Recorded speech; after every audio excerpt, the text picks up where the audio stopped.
Milk shake தாங்க. வாங்க அதை எப்படி செய்யலான்னு பார்க்கலாமா? செவ்வாழை, அதே மாதிரி பால், சத்து மாவு, பாதாம், தேன்.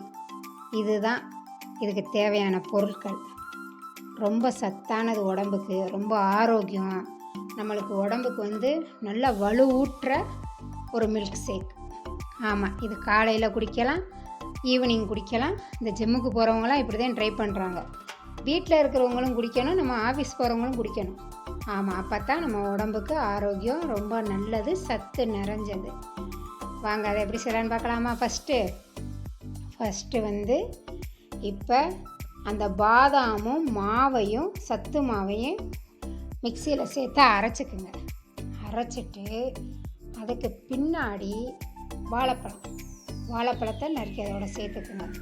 செவ்வாழைப்பழம் சேர்த்துட்டு அதோட கொஞ்சம் பால், காய்ச்சி ஆற வச்ச பால் சேர்த்துக்குங்க, இல்லாட்டா சளி பிடிக்கும்.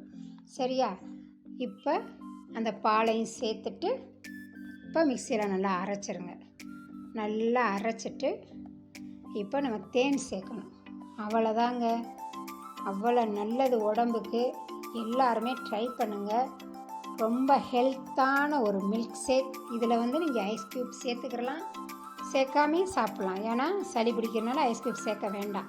நாங்கள் அப்படியே தான் குடித்தோம். செம்மையாக இருந்துச்சு. எல்லோரும் ட்ரை பண்ணுங்கள் ஃப்ரெண்ட்ஸ்.